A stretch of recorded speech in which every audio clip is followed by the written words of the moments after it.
What's the use of kicking up a fuss when there ain't no work about?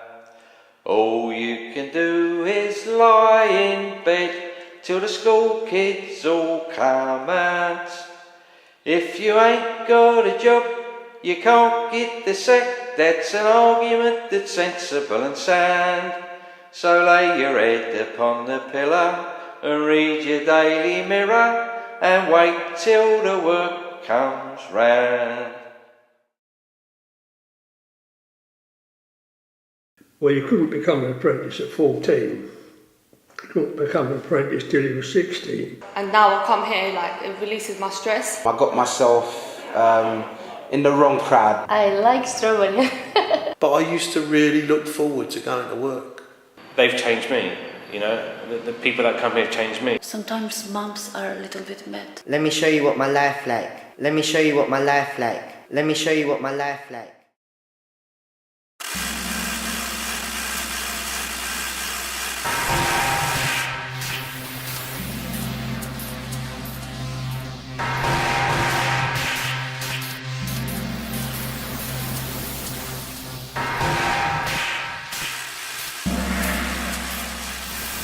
Well, I left school and then my father wanted me to work over there, wanted me to become an apprentice, you see. Well, you couldn't become an apprentice at 14.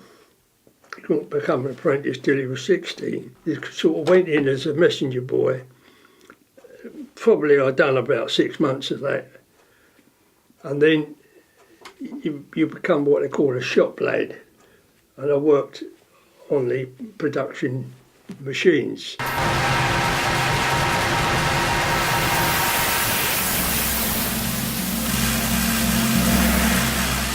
They had groups of boys around the factory doing things like putting slots in screws and all this monotonous sort of work, And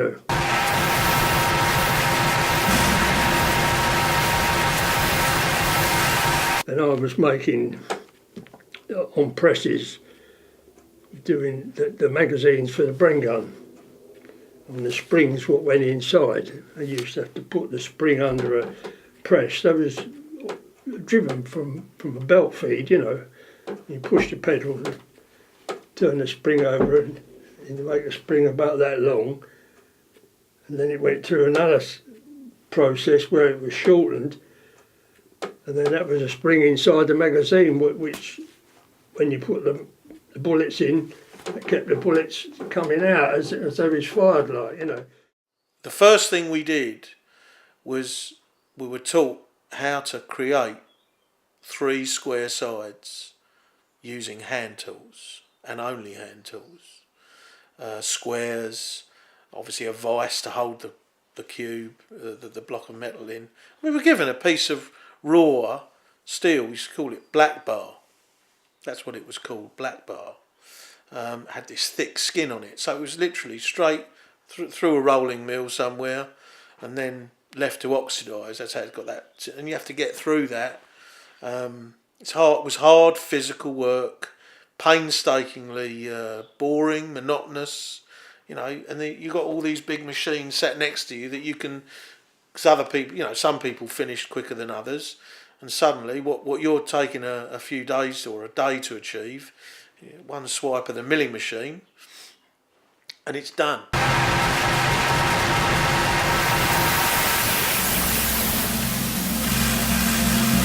Interchangeable. This was the other thing, and what the Royal Small Arms Factory was famous for. It was the first sort of mainstream industrial manufacturing plant in this country to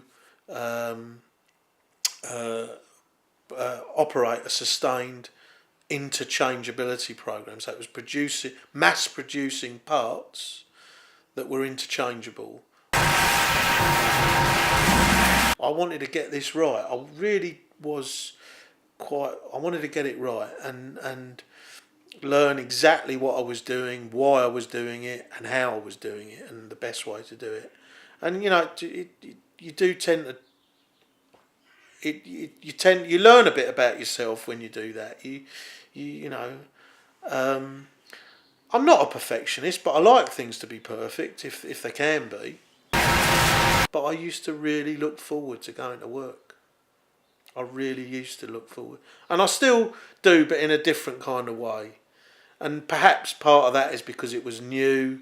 It was me becoming maturing into a young man, leaving school. But I really, for 10 years, I enjoyed every single minute of it. I honestly did.